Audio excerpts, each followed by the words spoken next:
un nombre. Queríamos que se llamara Biblioteca Karl von Ossietzky. No, von Ossietzky fue un intelectual judío,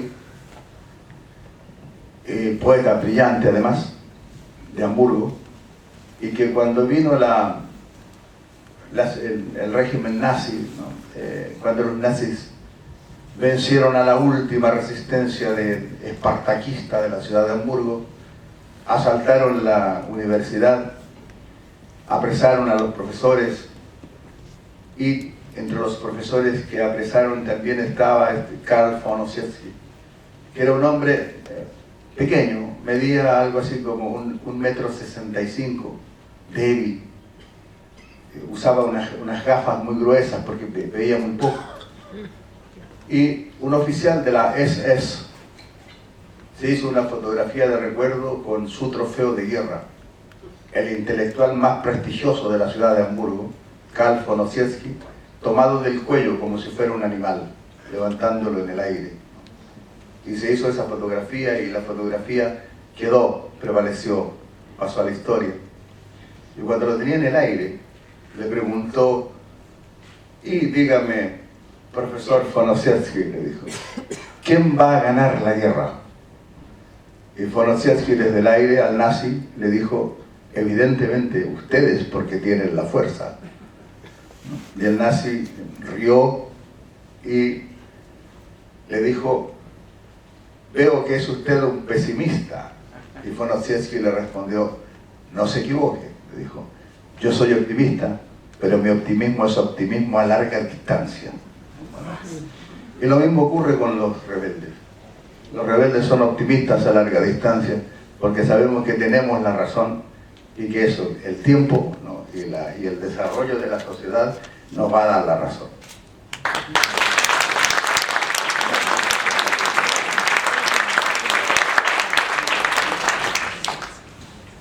Per esprimere la ribellione nei suoi libri, ci racconta una giornata di scrittura. Lei scrive al mattino, la notte, ha qualche rito, scrive solo sulla sua scrivania o in qualunque parte del mondo. Una giornata di Luis Sepúlveda, la prima, quando inizia a scrivere un libro.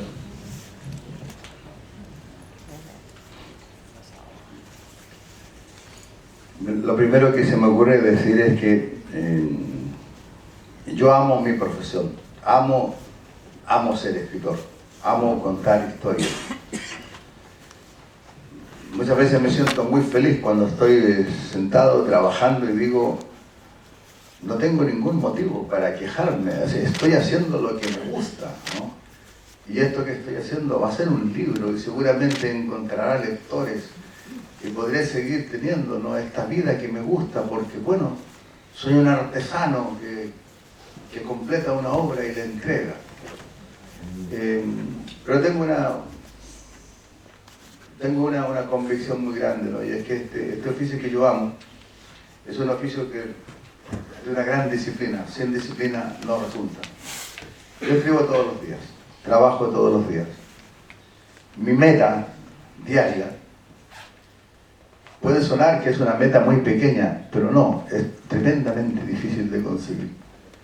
Mi meta diaria es, después de 6, 7 horas de trabajo, una buena página, literariamente buena, una buena página. No todos los días se consigue, pero cuando en un día de trabajo, después de ese día, llego a la conclusión, al balance, y digo, hoy escribí, trabajé durante 6, 7, 8 horas y tengo una buena página. Es un motivo de alegría muy, muy grande, ¿no? Y escribo,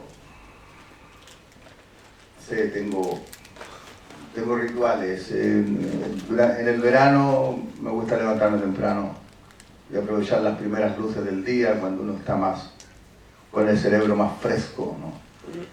Luego de desayunar, bueno, sentarme a escribir y trabajar en mis cosas hasta las 4 de la tarde. El resto del día es para mí, para escuchar música, jugar con los nietos, cuando los nietos me van a visitar. Tengo un perro, tengo un gato, tengo un jardín que me encanta atender, visitar a los amigos. En invierno prefiero trabajar, sí, por la tarde, noche, ¿no? Hay más tranquilidad. Tomo notas constantemente, ¿no? Todo lo que escribo primero es manuscrito, ¿no? Tengo unos cuadernillos que son los famosos cuadernos Moleskine, que son mis favoritos para trabajar, en donde van todas las ideas, todas las ideas. Luego paso al ordenador, ¿no? Para dar ya un primer orden a las ideas, del cual vendrá luego un segundo orden y un tercer orden, hasta tener lo que uno cree que es un texto. Y luego viene el gran trabajo de decir, bueno, tengo un texto, ahora tengo que convertir este texto en literatura. Tengo que hacer de este cúmulo de ideas algo bello, algo convincentemente bello, armónico, poético, ¿no? Que es la parte, digamos, más hermosa, pero al mismo tiempo difícil. Pero escribo con disciplina realmente de lo que soy, un trabajador, un artesano. Y me gusta mucho no violentar esa disciplina. Y cuando he interrumpido esa disciplina, por ejemplo, el placer de hacer un viaje como este a Italia, al regreso, ¿no? Doblo mi tiempo de trabajo, ¿no? Para recuperar el tiempo que he desviado en otras cosas. No sé, todos los escritores tienen sus manías, fetiches, ¿no? A mí me encanta contar, por ejemplo, que de mis libros, la mayoría de mis libros han nacido en una tabla de trabajo. No es un escritorio, es una tabla puesta sobre dos caballetes. Y esa tabla tiene una historia preciosa. Y es una historia que es parte de mi historia del exilio. Cuando vivía en Hamburgo, yo vivía en el barrio, un barrio injustamente mal afamado, que es San Pauli, pero que no era solamente el barrio de la prostitución, no, era el barrio de los trabajadores del puerto, los estibadores, la gente que hace 1000 faenas en el puerto, y también los trabajadores de una gran fábrica de cerveza que estaba ahí, y de pequeñas industrias, ¿no? Y en ese barrio muy cosmopolita, porque ahí todavía se oyen hablar todas las lenguas de la tierra. En ese barrio mío, muy cerca de la casa, estaba la pequeña panadería. Y el panadero era un señor ya bastante mayor, Hans, que se levantaba todos los días a las 4:30 de la noche y empezaba a preparar las diferentes masas para hacer los diferentes panes, que cuando abría la panadería a las 6 de la mañana impregnaban todo el barrio con los aromas maravillosos de su pan con semillas de sésamo, su pan con semillas de girasol, su pan de masa madre y la gran variedad de pan que ofrecía, ¿no? En pequeña producción, porque era una panadería muy, muy pequeña. Y mantenía abierto, ¿no?, hasta el mediodía.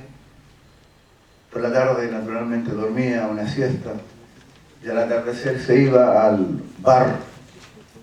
Yo también iba a ese bar y me encantaba sentarme con él a hablar, o con otros también vecinos de ahí, todos mayores, a jugar un juego de cartas que se llama Skat, tomando unas cervezas.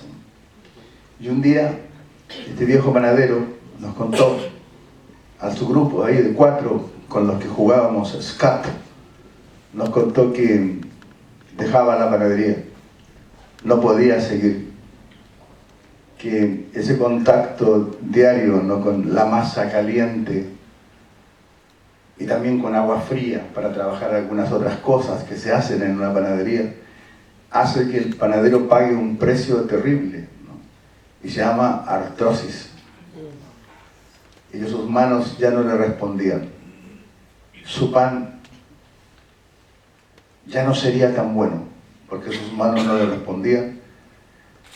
No tenía familia para continuar con la tradición del negocio y decidió entonces cerrar la panadería.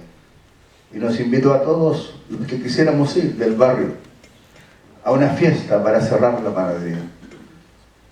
Y él carnicero, bueno, llevó salchichas, el del bar donde nos juntábamos aportó con 3 o 4 cajas de cerveza, y todo el mundo llevó algo y él hizo pan, hizo un pan muy especial esa tarde, ¿no? Y comimos ese pan, y comimos y bebimos, con la tristeza de saber, ¿no?, que mañana no habría pan por la mañana, era el último día. Y antes de terminar la fiesta dijo, bueno, me encantaría que, como sois mis amigos, que cada uno elija lo que quiera y se lo lleve. Y claro, algunos eligieron las diferentes balanzas donde él pesaba el grano para las fórmulas exactas, para las cantidades exactas, las palas que usaba para sacar las diferentes harinas de los diferentes cajones, en fin, los rodillos con los cuales esparcía la masa. Y de pronto me preguntó a mí también qué quería, ¿no? Y yo le dije, me gustaría tener la tabla en la que tú haces el pan. Y me dijo, sí, la dejo que la limpien bien y la vienes a buscar un día. No, dije, no quiero que la limpies, la quiero así como es. Y muchos de mis libros han sido escritos en esa tabla, que todavía huele a pan, a sésamo, a semillas de girasol, a todo el pan noble y maravilloso que hacía ese viejo panadero de Hamburgo, que me dejó en herencia ese precioso instrumento de trabajo. Y no puede haber satisfacción más grande que decir, he escrito una novela encima de una tabla donde un amigo mío hacía pan. Esa es un poco mi rutina.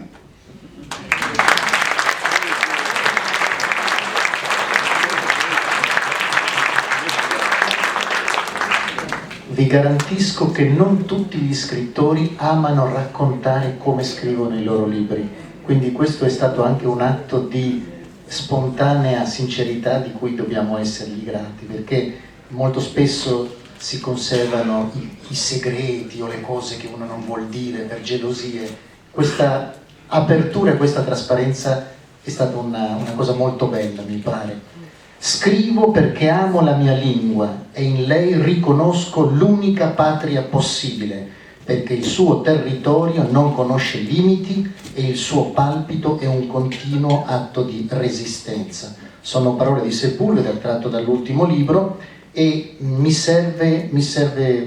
piace averlo citato per chiederle che rapporto ha con la sua lingua madre spagnola e che cosa pensa del grande dibattito universale che c'è sull'inglese, che avanza e che rischia di schiacciare tutte le lingue neolatine, spagnolo, italiano, portoghese, francese.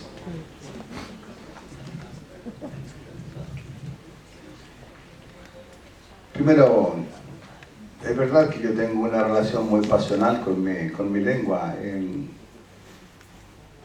y amo mi lengua, que aunque se llama lengua española, no es intrínsecamente española, porque este es un idioma que ha ido creciendo gracias a la incorporación de palabras que vienen de América Latina, y que son incorporaciones de vocablos indígenas, y que son incorporaciones incluso de palabras que vienen de la dificultad fonética de inmigrantes y llegados de todo el mundo a América Latina, y que han inventado palabras que lentamente se han ido incorporando a nuestro léxico, haciendo mucho más rico el idioma. Amo mi lengua porque es un idioma mestizo, un idioma mezclado, un idioma tremendamente irreverente. Alguna vez conté, y siempre me gusta mucho contar, de una anécdota que no es mía, es de un amigo, un escritor argentino muy querido, Osvaldo Soriano, muy querido también por los lectores italianos. Y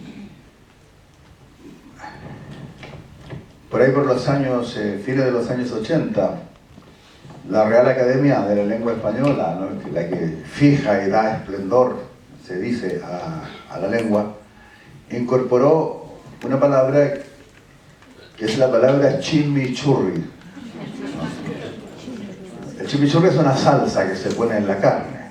Bueno, incorporó la palabra chimichurri y en el diccionario aparece, ¿no?, chimichurri, salsa compuesta por vinagre, sal y especias que sirve para acompañar la carne. Etimológicamente, origen aymara. Entonces, Soriano escribió una carta cortésmente redactada a la Real Academia diciendo: señores de la Real Academia, la palabra chimichurri no tiene origen aymara. Sería muy largo de explicar por escrito cuál es el origen de la palabra chimichurri, pero si me permiten, puedo ir a la academia a explicarles cuál es la raíz etimológica de esta palabra.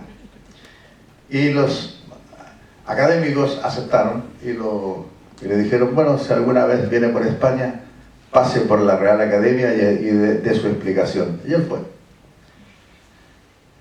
Había aparecido una novela suya publicada en España y aprovechó la ocasión para ir a explicarles a la Real Academia de la Lengua Española la raíz etimológica de la palabra chimichurri.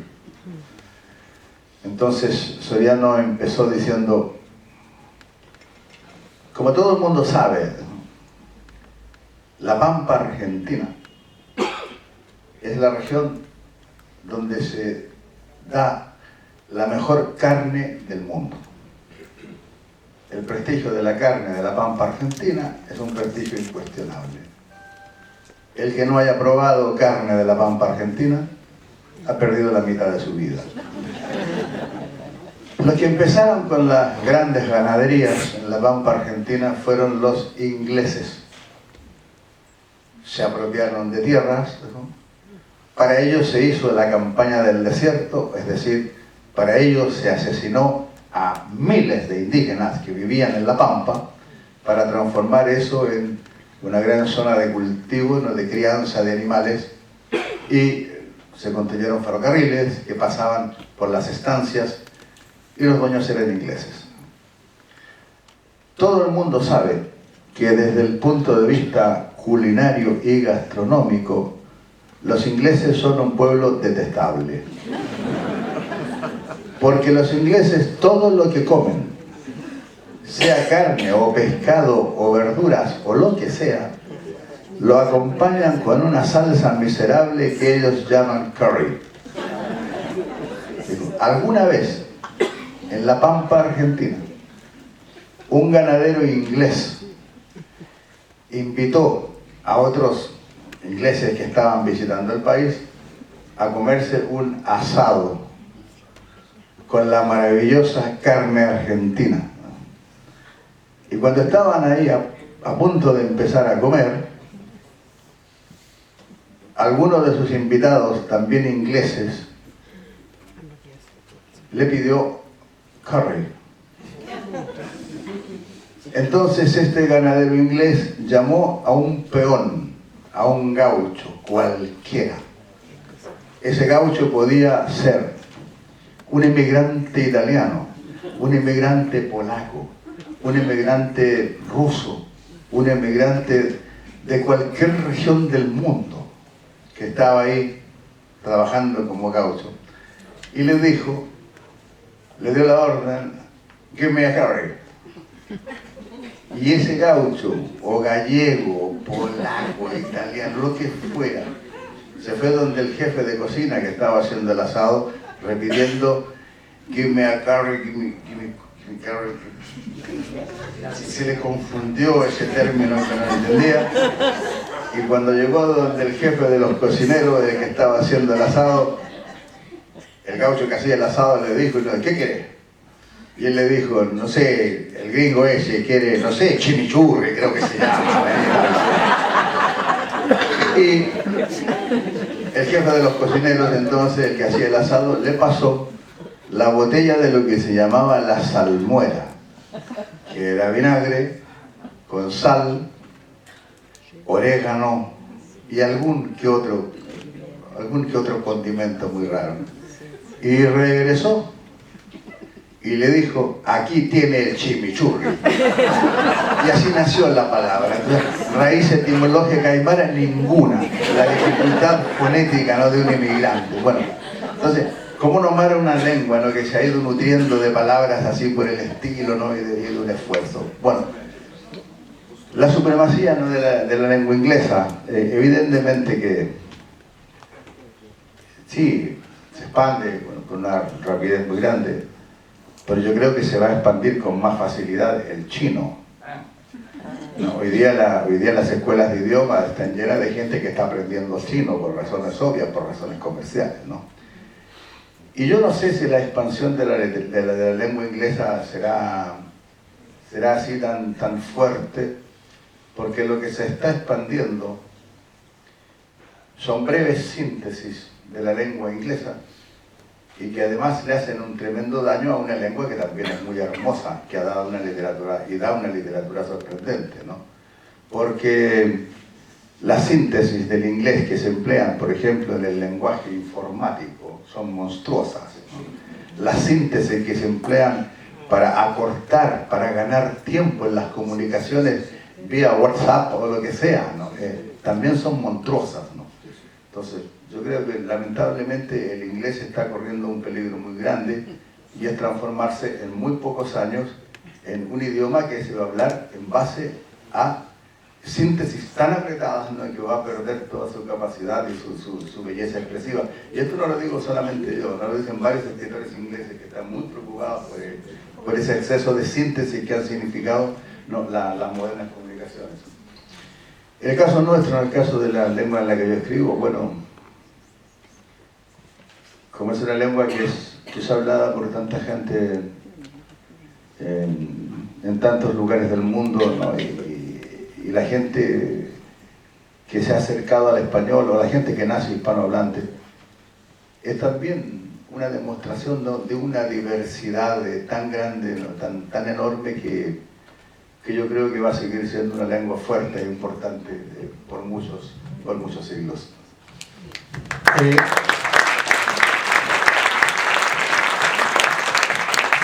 In uno dei suoi più celebri tangos, Volver, Carlos Gardel canta che il viajero che huye tarde o temprano detiene su andar.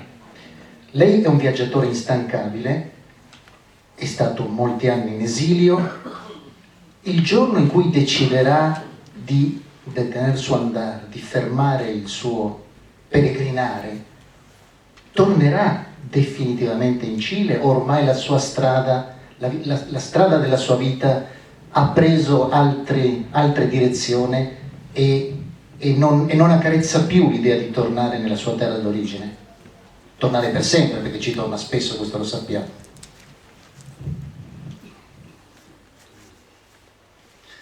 Sí, los versos del tango de Gardel, ¿no?, el viajero que huye detiene su andar, tienen un sabor enorme a derrota, ¿no? Y a mí las derrotas no me complacen demasiado. Yo empecé a volver a Chile muy lentamente, ¿no?, y ahora he tenido una especie de retorno maravilloso porque, bueno, a mí yo fui privado de la Volvió con la ciudadanía, además. Claro, yo fui privado de la ciudadanía chilena en el año 1986, ¿no? Y ahora, bueno, ha sido justamente este año en que me fue de vuelta la ciudadanía chilena y claro, es bastante bonito volver a ser chileno, entonces eso es una forma de empezar a volver, de empezar a regresar, ¿no? La vida tiene tantas vueltas.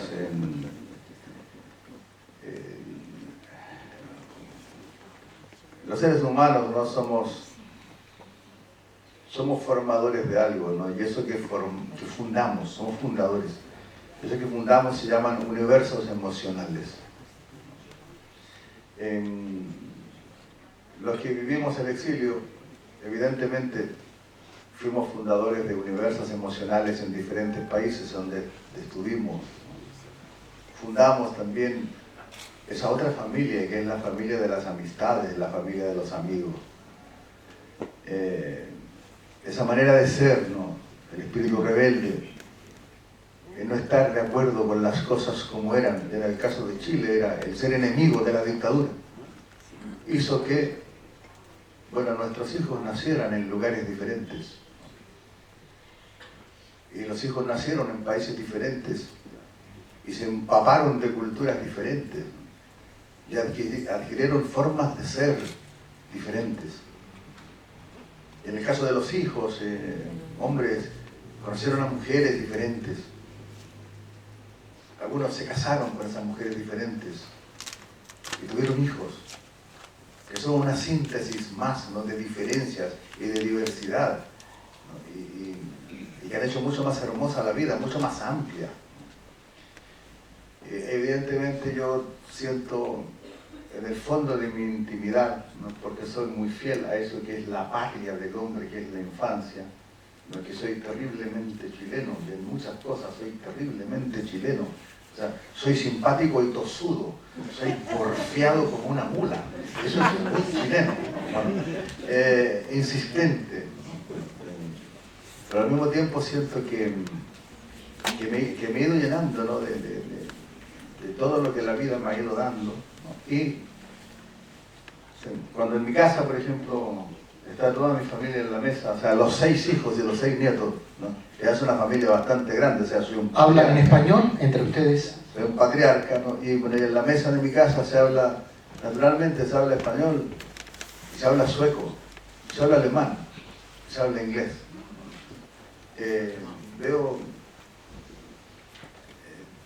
La vida se expandió, ¿no? Se fue por diferentes lugares, y cuando volvió a mí esa vida volvió tremendamente enriquecida, o sea, mucho más rica de lo que era antes de que se expandiera, ¿no? Y siempre he pensado que cuando llegue el momento del aleteo final, ¿no?, de bajarse del caballo,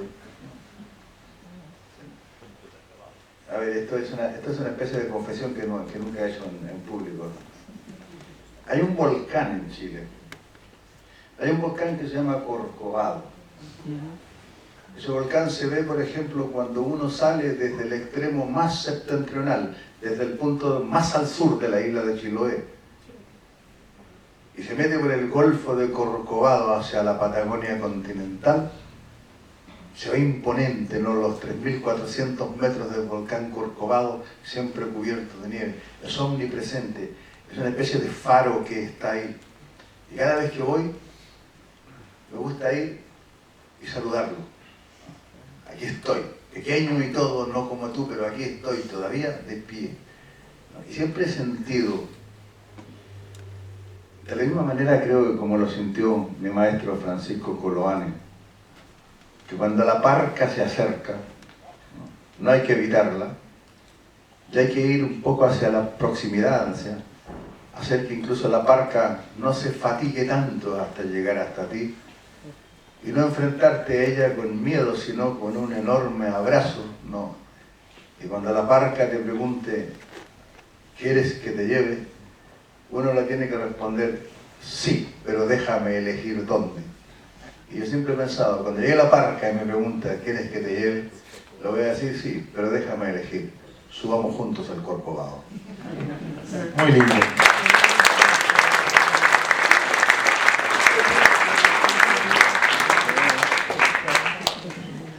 Sarebbe stato bello chiudere qua, ma da un altro punto di vista voglio invece fare ancora una domanda per cercare di non essere così malinconici, o forse di esserlo ancora di più. Cito quello che lei ha scritto nel suo ultimo libro a proposito di quelli che lei chiama i difetti di Allende, o Allende che dir si voglia. Gli piacevano le donne, tutte, beveva Chivas di 12 anni, amava il gelato al cocco di Coppelia, detestava le poesie di Neruda e ammirava per esempio Leon Felipe. Diceva sempre che il vino era rosso e tutti gli altri imitazioni, collezionava cravatte italiane, amava la buona pasta, era uno splendido cavallerizzo e aveva il culto dell'amicizia. Il suo pensiero politico fu sempre più vicino a Gramsci che a Marx. La mia generazione vide in lui, più che un leader, un compagno che la capiva. Volevo citare questo perché ha dato molte belle notizie che poco si conoscono di Allende, ma soprattutto perché, e con questo chiudiamo la serata delle sue riflessioni, perché ho sempre avuto la sensazione, leggendo e sentendo quello che dice di Allende, che per lei sia stato una figura anche paterna. Sbaglio nella mia analisi?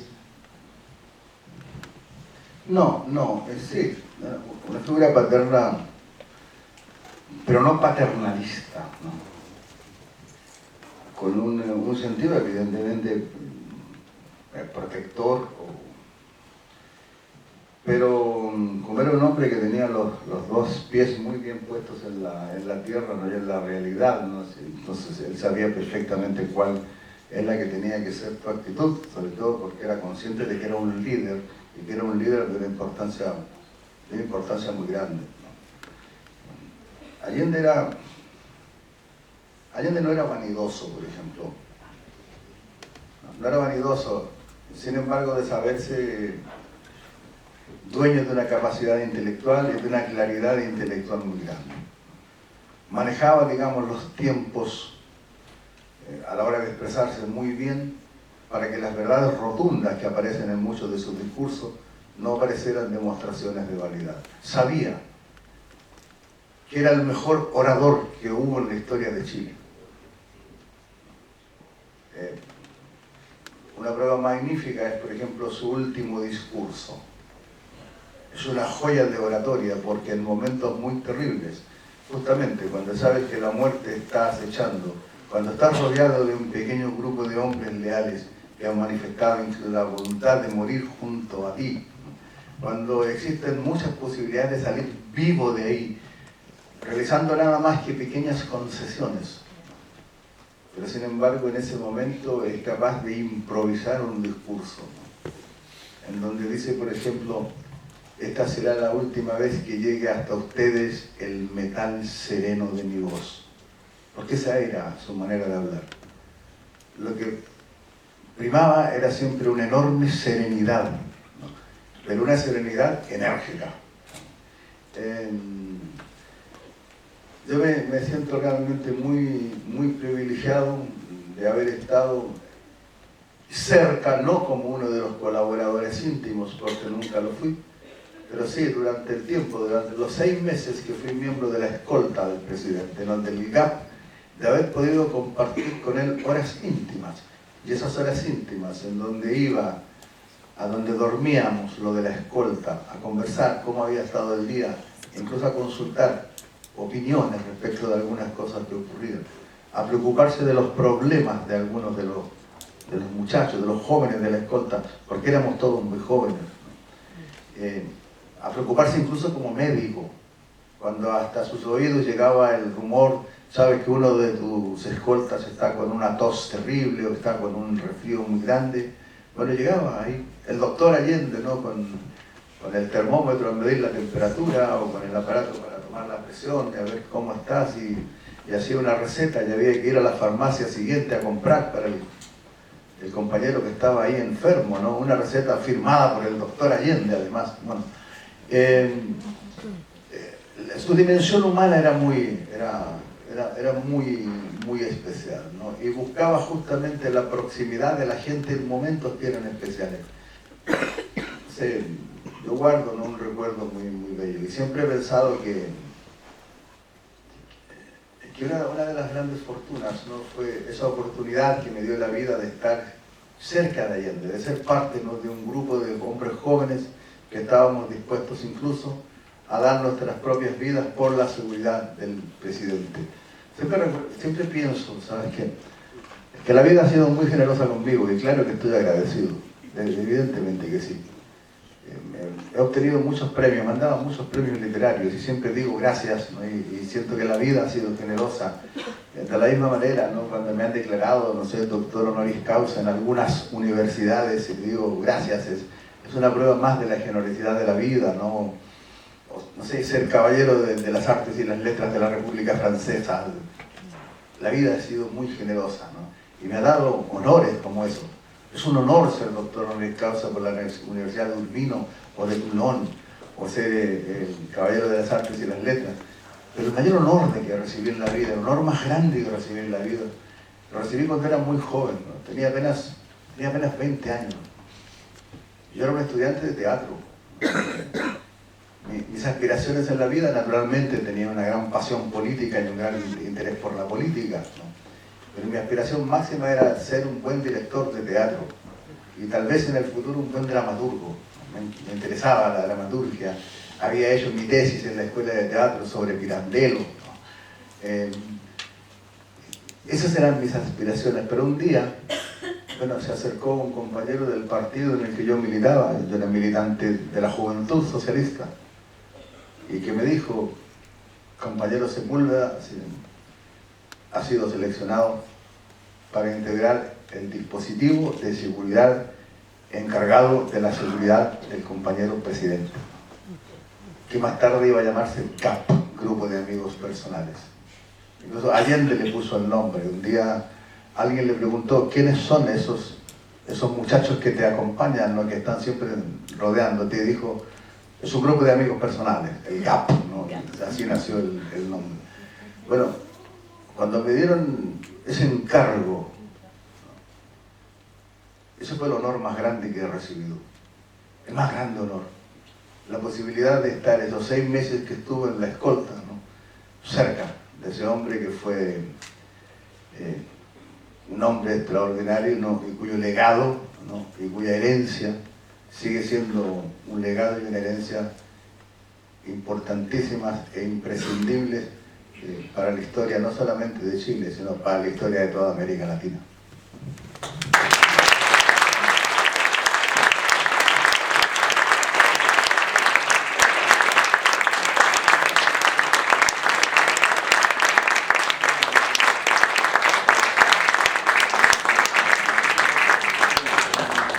Le parole più belle sono il vostro applauso. Io mi limito a dire: Luis Sepúlveda, l'America Latina e l'Italia. Grazie.